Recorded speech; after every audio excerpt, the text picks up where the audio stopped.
اسلام کے اندر جو سب سے زیادہ اہم چیز ہے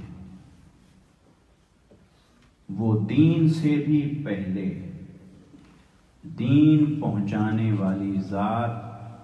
یعنی اللہ کا رسول، اللہ کا حبیب حضرت محمد مصطفیٰ صلی اللہ علیہ وسلم، آقا علیہ السلام کی ذات کا تقدس اور احترام دین سے بھی پہلے، حتیٰ کہ اللہ کی عبادت اور بندگی سے بھی پہلے، کیونکہ سارا دین جس بنیاد کے اوپر قائم رہتا ہے وہ رسول صلی اللہ علیہ وسلم کی ذات ہے، رسول کی شخصیت ہے، رسول صلی اللہ علیہ وسلم کی پرسنالٹی ہے۔ جب تک اس ذات کا احترام قائم ہے تو اسی کی برکت سے دین کا احترام، دین کی قدریں، دین کی ویلیوز اور دین کا احترام اور ناموس بھی قائم ہے۔ اگر آقا علیہ السلام کی ذات پر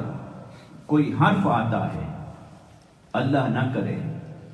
تو پھر دین بھی کسی طور پر کھڑا نہیں رہ سکتا۔ یہ ایک ایسی اٹل حقیقت ہے کہ جسے ہم قرآن مجید سے سمجھیں تو یہ بات بہت واضح اور عیاں ہے۔ اس بات کو ہم یہاں سے شروع کرتے ہیں کہ اللہ رب العزت نے ایک قانون بنایا ہے، اس نے انسان کو عقل بھی عطا کی اور اپنی طرف سے ہدایت اور وحی نازل کرنے کا وعدہ بھی فرمایا۔ جب اللہ تعالیٰ نے آدم علیہ السلام اور حوا علیہ السلام ان دونوں کو اللہ تعالیٰ نے جب زمین پہ اتارا، اسی وقت ہی فرما دیا تھا کہ اب تمہارے پاس میری طرف سے ہدایت آئے، اور وہاں جمع کا صیغہ استعمال فرما کر یہ بات بتا دی تھی کہ اب تمہاری پشت سے آنے والی تمام اولاد اور تمہاری آنے والی نسل، ان کے لیے بھی میں نے ہدایت کا سامان کر دیا ہے، میری طرف سے گائیڈنس آتی رہے گی، ہدایت پہنچتی رہے گی، اور میں وحی کی صورت میں بھیجوں گا، تو تم میں سے جو کوئی اس راستے پر چلتا رہا وہ کامیاب ہوگا، اور جس کسی نے اس راستے کو چھوڑ دیا، بھٹک گیا، وہ گمراہ ہو جائے گا اور وہ میرے عذاب اور میری سزا کا مستحق ہوگا۔ تو یہ بات اللہ رب العزت نے اسی وقت فرما دی تھی۔ اب اللہ تعالیٰ نے وحی بھیجی، انبیاء بھیجے، 1,24,000 کم و بیش انبیاء بھیجے، 313 یا کم و بیش رسول بھیجے، اور آخری نبی اور آخری رسول وہ حضرت محمد مصطفیٰ صلی اللہ علیہ وسلم کو بھیجا، اور وہ دین جو اللہ نے آدم علیہ السلام سے شروع فرمایا تھا، جس کو ہر نبی اپنے اپنے دور کے اندر آ کر اس میں زمانے اور حالات کے مطابق تبدیلیاں کر کے پیش کرتے رہے، اسی دین کو اللہ رب العزت نے آقا علیہ السلام کی ذات پر مکمل فرمایا۔ یعنی ہر نبی کا دین الگ نہیں تھا، شریعت الگ تھی، دین ایک ہی تھا جو حضرت آدم علیہ السلام سے لے کر آقا علیہ السلام کی ذات تک جو دین چلتا رہا وہ دین ایک ہی ہے، اس دین کا نام ہے اسلام۔ اللہ رب العزت نے یہ نام بھی قرآن مجید کے اندر بیان فرمایا ہے۔ ہر نبی کی شریعت تبدیل ہوتی رہی مگر دین ایک ہی رہا، تو وہ جو ایک ہی دین چلتا رہا اسی ایک دین کو آ کر اللہ نے مکمل فرمایا جب آقا علیہ السلام کو اس انسانیت کی طرف مبعوث فرما دیا، تو حضور نبی اکرم صلی اللہ علیہ وسلم کی تشریف آوری سے وہ دین مکمل ہو گیا۔ اب آپ دیکھیے، وہ جو اللہ کا وعدہ تھا کہ ہدایت بھیجتا رہوں گا، وحی کی صورت میں ہدایت بھیجتا رہوں گا، وہ جو ہدایت ہے، وہ جو رہنمائی ہے، بے شک وہ انسان کو زندگی کے بارے میں بھی ہے، اس کے اٹھنے بیٹھنے سونے جاگنے کے بارے میں بھی ہے، اس کے کھانے پینے اوڑھنے بچھونے کے بارے میں بھی ہے، اس نے کیسے دوسروں سے پیش آنا ہے، اس کا اخلاق کیا ہو، عقیدہ کیا ہو، عمل کیا ہو، وہ زندگی کے ہر پہلو سے متعلق ہے۔ لیکن اس ہدایت کا اگر مرکزی نقطہ کوئی تلاش کرنا چاہے کہ اللہ نے جو ہدایت آسمانوں سے بھیجنے کا وعدہ فرمایا تھا اس کا مرکزی نقطہ کیا تھا، اس کا مرکزی نقطہ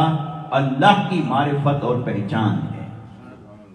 اور یہ اللہ کا اٹل قانون اور آئین ہے کہ اس نے مخلوق کی جان پہچان کے لیے، خلق کی جان پہچان کے لیے، دنیا کی جان پہچان کے لیے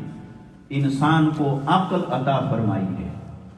لیکن اپنی پہچان کے لیے اس نے یہ کام عقل پر نہیں چھوڑا، بلکہ عقل کا دروازہ بند رکھا ہے، اور اپنی معرفت اور پہچان اس نے ہمیشہ وحی کے ذریعے سے انبیاء کو بھیج کر عطا فرمائی۔ اگرچہ انسان اپنی عقل کے ذریعے سے دنیا کو کما حق کو نہیں جان سکتا، مخلوق کو بھی پوری طرح نہیں جان سکتا، مگر کچھ نہ کچھ عقل کے اندر یہ صلاحیت ہے، اللہ نے اس کے عقل کے اندر یہ استعداد رکھی ہے، اس کے اندر یہ پوٹینشل ہے کہ عقل کو اللہ نے حواس عطا فرمائے،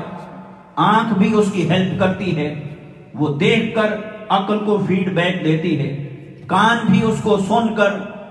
فیڈ بیک دیتا ہے، حواس ہیں، چکھنا ہے، ہاتھ کا چھونا ہے، جسم ہے، تو پھر اس کے اندر سوچ بچار ہے، تو جو کچھ انسان کے پاس حواس ظاہری ہیں، یہ جو سورسز ہیں، یہ سارے کے سارے عقل کو فیڈ کرتے ہیں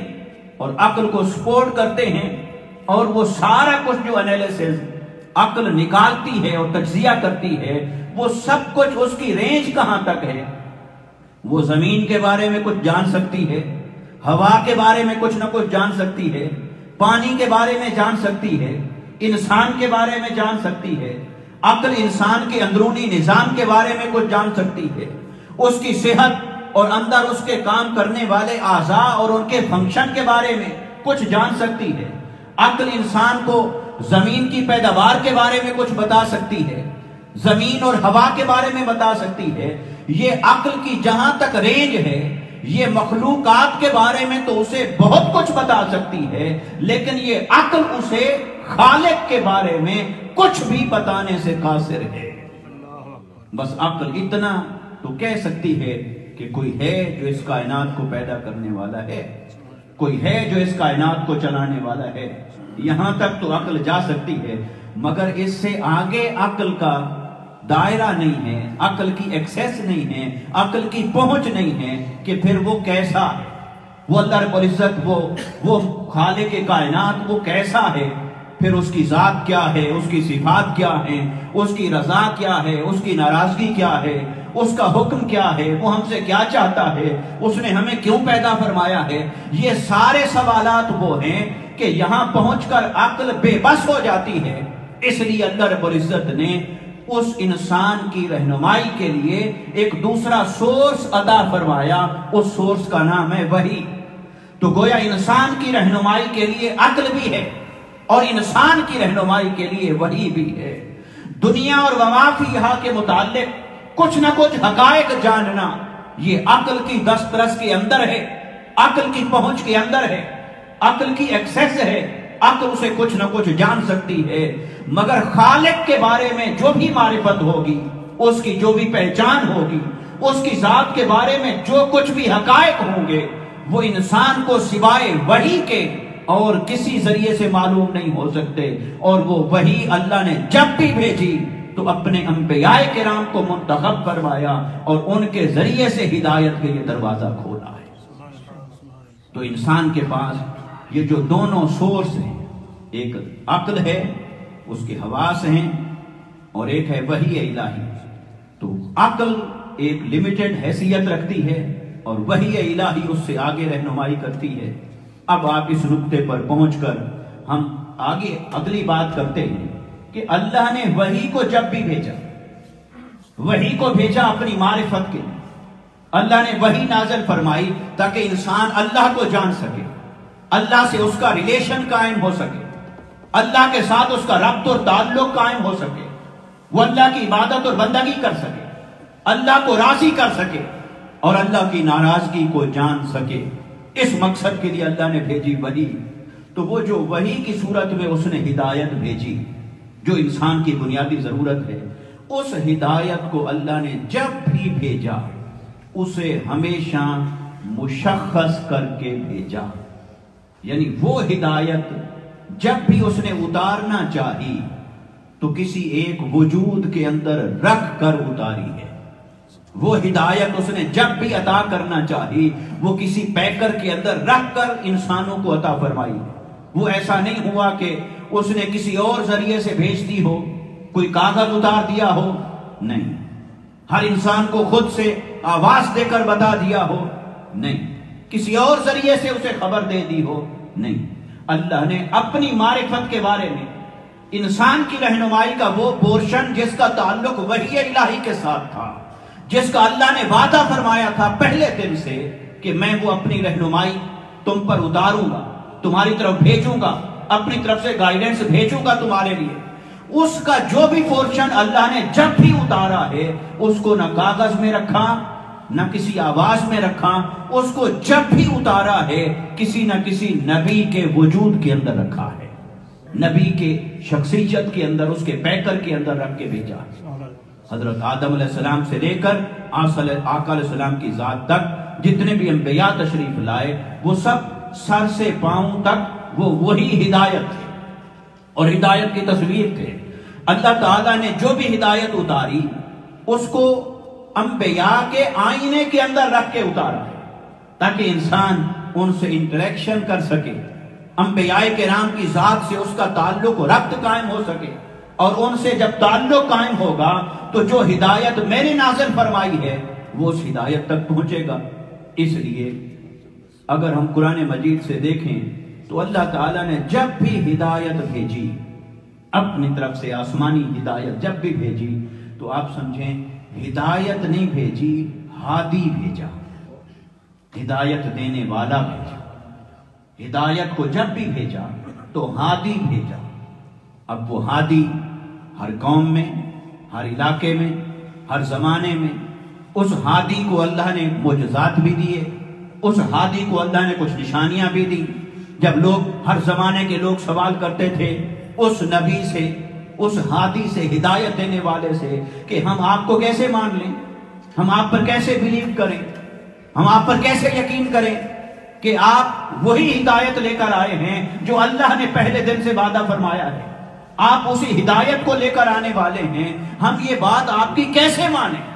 تو اللہ نے ان نبیوں کو معجزات عطا کیے. پھر وہ ہادی، وہ نبی، وہ معجزات دکھاتے تھے اور ان معجزات سے تصدیق کروا لیتے تھے، اور تصدیق کروا کے پھر اس ہدایت کو پھیلاتے تھے اور اس پر لوگوں کو چلاتے تھے. اب آپ سوچئے یہاں تک ہم اس نقطے پر پہنچے کہ اللہ نے اپنی معرفت کی خاطر جس ہدایت کو نازل فرمانا تھا، جس ہدایت کو نازل فرمانے کا وعدہ کیا تھا، وہ ہدایت تو اس نے جب بھی بھیجی وہ کسی نہ کسی شخصیت کے اندر، وجود کے اندر، پیکر کے اندر، ذات کے اندر رکھ کر بھیجی. اور وہ ذات اس ہادی کی وہ نبی ہے اور وہ رسول ہے. تو ہر دور کے اندر نبی اور رسول کی ذات وہ اللہ کی ہدایت کا نمونہ ہے، اللہ کی ہدایت کے امین ہیں، اللہ کی ہدایت کے محافظ ہیں، اللہ کی دی ہوئی ہدایت کو آگے پھیلانے والے اور پہنچانے والے ہیں. وہ سر سے پاؤں تک اللہ کی ہدایت کی تصویر ہوتے ہیں. تو پھر ان کا احترام اس لیے ضروری ہے کہ اگر ان کا احترام قائم نہ رہا تو پھر اللہ نے جو آسمانوں سے اپنی ہدایت بھیجی ہے وحی کی صورت میں، پھر وہ وحی بھی قائم نہیں رہے گی، پھر وہ ہدایت بھی قائم نہیں رہے گی، پھر وہ اللہ کی طرف سے دی جانے والی جو گائیڈنس ہے پھر وہ ساری کی ساری وہ متنازع ہو جائے گی، وہ ڈسپیوٹڈ ہو جائے گی. پھر جب وہ ڈسپیوٹڈ ہو جائے گی اور وہ اپنا وجود کھو بیٹھے گی تو پھر انسانوں کے پاس اللہ کے راستے پر چلنے کے لیے کچھ بھی نہیں بچتا. اور اگر ایسا ہوا، جو کہ نہیں ہو سکتا، اگر خدا نہ خواستہ ایسا ہو تو اب اللہ کا وعدہ ہے نہ کوئی اس نے نبی بھیجنا ہے، نہ کوئی اس نے رسول بھیجنا ہے، نہ کوئی اس نے کتاب نازل کرنی ہے. اب اس نے ہدایت کا جو دروازہ کھول رکھا تھا وہ ہدایت اس نے مکمل فرما دی ہے اور وہ دروازہ بند ہو گیا ہے. اب اگر انسان اس ہدایت کو بھی متنازع بنا ڈالے گا، اور اس ہدایت کو لے کر آنے والے آخری نبی ان کی ذات کے تقدس کو پامال کرنے کی ناپاک جسارت کرے گا، اور وہ ہدایت قائم نہ رہی تو اس انسان کے لیے سوائے تباہی کے اور کوئی راستہ نہیں بچ جاتا۔ پھر ساری انسانیت کے لیے اور تمام آنے والے انسانوں کے لیے بھی ہلاکت اور دلالت کے سوا کوئی اور راستہ نہیں رہ جاتا۔ ارے قیامت تک اس آخری انسان تک اللہ کی بھیجی ہوئی ہدایت کو پہنچانے کے لیے نبی کا احترام قائم رکھنا بھی ضروری ہے، اور رسالت کا تقدس قائم رکھنا بھی ضروری ہے۔ سبحان اللہ، سبحان اللہ۔ اور جو لوگ اس کے اوپر اٹیک کرتے ہیں، حملہ کرتے ہیں، تو در حقیقت وہ اپنا تو سب کچھ کھو چکے ہیں۔ جو آسمانی مذاہب کے دعوے دار ہیں، ایک یہودی اور ایک عیسائی، وہ اپنے مذہب کا تو سب کچھ کھو چکے ہیں۔ وہ اپنے مذہب کا نام بھی نہیں لیتے، اور اپنے مذہب کا صرف انہوں نے یا نام کی حد تک کہیں رشتہ رکھا ہے، مگر وہ کھلے عام کہتے ہیں کہ ہم پریکٹیکل کرسچنز نہیں ہیں، ہم پریکٹیکل جیوز نہیں ہیں، ہم عمل نہیں کرتے، ہمارا دین سے کوئی رشتہ نہیں، کوئی ناتا نہیں۔ انہوں نے اپنی زندگی کو اپنے شہوت کے حوالے کر دیا ہے، نفس کے حوالے کر دیا ہے، عقل کے حوالے کر دیا ہے۔ عقل اور سائنس کے راستے پر چل پڑے، لاجک کے راستے پر چل پڑے، اور وحی الہی کی طرف سے جو ہدایت نازل ہوئی تھی، جو حضرت موسیٰ علیہ السلام پر اتری، جو ابراہیم علیہ السلام پر اتری، جو عزیر علیہ السلام پر اتری، جو حضرت عیسیٰ علیہ السلام پر ہدایت نازل ہوئی، اس نازل ہونے والی ہدایت سے انہوں نے اپنا رشتہ توڑ لیا ہے، اور اس سے رشتہ توڑ کر اپنا سارا کچھ انہوں نے عقل کے حوالے کر دیا ہے، شیطان اور نفس کے حوالے کر دیا ہے، اور جیسے انہیں ان کا من کہتا ہے وہ اس طرح کی زندگی جی رہے ہیں، اس طرح کے قانون بناتے چلے جا رہے ہیں، اور پھر پوری دنیا میں ڈومیننٹ ہونے کی وجہ سے، معاشی اعتبار سے، سیاسی اعتبار سے، غالب ہونے کی وجہ سے، طاقتور ہونے کی وجہ سے، اب وہ دیکھتے ہیں جب روئے زمین کی طرف تو انہیں اسلام کے علاوہ کوئی اور مذہب نظر نہیں آتا، اسلام کے علاوہ انہیں کوئی اور دین نظر نہیں آتا، اس لیے وہ اسلام پر اٹیک کرتے ہیں۔ انہیں معلوم ہے کہ ہندوازم وہ کسی اللہ کی طرف سے نازل کردہ ہدایت کا دعویٰ نہیں کرتا ہے، سکھ ازم اللہ کی طرف سے نازل ہونے والی کسی ہدایت کا دعویٰ نہیں کرتا ہے، بدھ ازم اللہ کی طرف سے نازل ہونے والی کسی ہدایت اور کسی کتاب اور نبی کا دعوے دار نہیں ہے۔ تو وہ جب دنیا میں دیکھتے ہیں ہر طرف تو اللہ کی طرف سے نازل کردہ اگر کوئی ہدایت اصلی شکل میں موجود ہے تو وہ اسلام ہے، اور مسلمان ہیں جو اللہ کی اس ہدایت کے اوپر قائم ہیں، اللہ کی نازل کردہ کتاب کے اوپر قائم ہیں، اور اس کتاب کو اللہ نے نازل فرمایا ہے، اور اس کی حفاظت کی ذمہ داری خود اٹھائی ہے، اور روئے زمین پر چپے چپے میں آپ کو اتنے حافظ ملتے ہیں کہ آج تک کوئی ایک شخص بھی ایک زبر زیر بھی قرآن کی نہ تبدیل کر سکا ہے نہ تبدیل کر سکے گا۔ وہ ہزار ہتھ کنڈوں کے باوجود اس میں ناکام ہے، وہ ہزاروں کوشش کے باوجود اس میں ناکام ہے۔ ان کی سیاسی طاقت بھی اسلام کو ختم نہیں کر سکتی، ان کی معاشی طاقت بھی اسلام کو ختم نہیں کر سکتی، ان کا ساری اسلام دشمن طاقتوں کے ساتھ مل کر گٹھ جوڑ کر لینا وہ بھی اسلام کو ختم نہیں کر سکتا۔ اسلام تو قائم رہنے کے لیے آیا ہے، کیونکہ اسلام تو آخری دین ہے، اور آقا علیہ الصلوۃ والسلام آخری نبی ہیں، اور آخری نبی اور آخری دین کی حفاظت اللہ نے خود اپنے ذمہ اٹھا رکھی ہے۔ اس لیے آج تک نہ قرآن میں کوئی تغیر ہو سکا، نہ رد و بدل ہو سکا، نہ قیامت تک ہو سکے گا۔ لفظ کا بدلنا تو دور کی بات ہے، قرآن کی تو ایک زبر اور زیر کو بھی کوئی بدل نہیں سکا ہے۔ تو پھر اسلام کی جب یہ طاقت وہ دیکھتے پھر وہ سوچتے ہیں کہ ہم نے ان کو شام سے لے کر فلسطین تک، عراق سے لے کر افغانستان تک، برما سے لے کر کشمیر تک ہم نے ان کو کاٹ کے رکھ دیا ہے، اور کئی بار ان کو دفن کر دیا ہے اپنے اعتبار سے، پھر اسلام کیوں زندہ ہو جاتا ہے؟ پھر اسلام کیوں قائم ہے؟ پھر اسلام کے نام لینے والے، پھر وہ طاقت کیا ہے؟ تو دوستو، اس اسلام اور دین کی جو اصل طاقت ہے، اس مسلمان کی جو اصل طاقت ہے وہ یہ ہے کہ یہ عمل میں تو کمزور ہو سکتا ہے مگر محبت رسول میں کمزور نہیں ہو سکتا ہے۔ یہ اپنے عمل کے اعتبار سے کمزور ہو سکتا ہے، یہ اپنے اخلاق کے اعتبار سے فاسق ہو سکتا ہے، یہ اپنے کردار کے اعتبار سے ناقابل قبول ہو سکتا ہے، یہ اپنی عبادت اور بندگی میں کمزور ہو سکتا ہے، گناہگار ہو سکتا ہے، عقل کا پجاری ہو سکتا ہے، مال و دولت کا شہوت کا پجاری ہو سکتا ہے، مگر اس کے سینے سے اس کے رسول کو نہیں نکالا جا سکا اور نہیں نکالا جا سکتا۔ تو یہ امت قائم ہے محبت مصطفیٰ کے ساتھ، ادب رسول صلی اللہ علیہ وسلم کے ساتھ اور عشق محمد مصطفیٰ صلی اللہ علیہ وسلم کے ساتھ۔ اس لیے آپ نے دیکھا ہوگا کہ ناموس رسالت پر کہیں بھی حملہ ہو، سب سے زیادہ جذبہ جن میں بیدار ہو جاتا ہے وہ عام طور پر بے عمل لوگ ہوتے ہیں۔ ہم جنہیں سمجھتے ہیں کہ یہ بے عمل ہیں، یہ کوئی عالم نہیں، یہ کوئی فاضل نہیں، داڑھی نہیں، امامہ نہیں، اور بڑے کوئی دیندار نہیں، اور مشہور و معروف نہیں، اور ان میں ہم دیکھتے ہیں کہ دین کا جذبہ، محبت مصطفیٰ کا جذبہ، عشق رسول صلی اللہ علیہ وسلم کا جذبہ، اور وہ آقا علیہ السلام کی ذات پر، آپ کی ناموس پر، آپ کی حرمت پر وہ کٹ مرنے کے لیے تیار ہو جاتے ہیں اور کھڑے ہو جاتے ہیں۔ وہ کیا ہے؟ یہ اس حقیقت کا اعتراف ہے کہ اسلام کے اندر عمل تو کمزور ہو سکتا ہے پر عظمت مصطفیٰ پر کمپرومائز نہیں ہو سکتا، ناموس رسالت کا جذبہ کبھی امت میں کمزور نہیں ہو سکتا، اور عشق اور محبت رسول صلی اللہ علیہ وسلم کے لیے جو قربانی کا جذبہ ہے وہ کبھی مسلمان کے اندر کمزور نہیں ہو سکتا۔ اور جس دن وہ کمزور ہو جائے، اللہ نہ کرے، تو پھر اس امت کو زندہ رہنے کا حق نہیں ہے، پھر یہ امت نہیں رہ سکے گی۔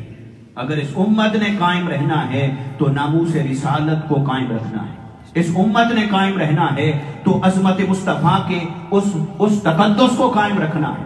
شان رسالت کے اس تقدس کو قائم رکھنا ہے کہ کوئی اسلام کی طرف، مسلمانوں کی طرف تو میلی آنکھ اٹھا سکتا ہے، مگر ذات رسول صلی اللہ علیہ وسلم کی طرف کوئی میلی آنکھ نہیں اٹھنے دی جائے گی۔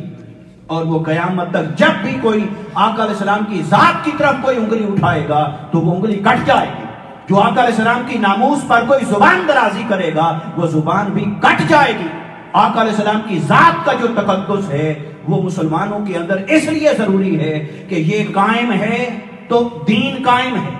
یہ قائم ہے تو پھر ہدایت بھی قائم ہے، یہ قائم ہے تو پھر قرآن بھی قائم ہے، اور یہ قائم ہے تو پھر امت بھی قائم ہے۔ یہ ایک مرکزی نقطہ ہے۔ اس لیے دوستو، ادب رسول، ناموس رسالت اور آقا علیہ السلام کی عظمت اور حرمت کو قائم رکھنا اور اس پر کسی قسم کا کوئی کمپرومائز نہ کرنا، یہ ہمارے ایمان کی روح ہے، یہ ہمارے ایمان کی بنیاد ہے۔ اس کے بغیر نہ دین کا کوئی تصور ہے، اس کے بغیر نہ ایمان کا کوئی تصور ہے، اس کے بغیر نہ امت کے مستقبل کا کوئی تصور ہے۔ ہر شے داؤ پہ لگائی جا سکتی ہے مگر ناموس رسالت پر کسی قسم کا سمجھوتا نہیں کیا جا سکتا ہے۔ اس لیے ناموس رسالت ضروری ہے اور ادب رسالت صلی اللہ علیہ وسلم ضروری ہے۔ یہ میں صرف ایک نقطے پر ہی آج کی گفتگو کو مرکوز رکھنا چاہتا تھا، اس لیے ہم نے عنوان بھی یہ سلیکٹ کیا تھا کہ ادب رسول صلی اللہ علیہ وسلم کیوں ضروری ہے۔ یہ اس لیے ضروری ہے کہ اللہ کی طرف سے بھیجی ہوئی اس آخری ہدایت کو اگر قائم رکھنا ہے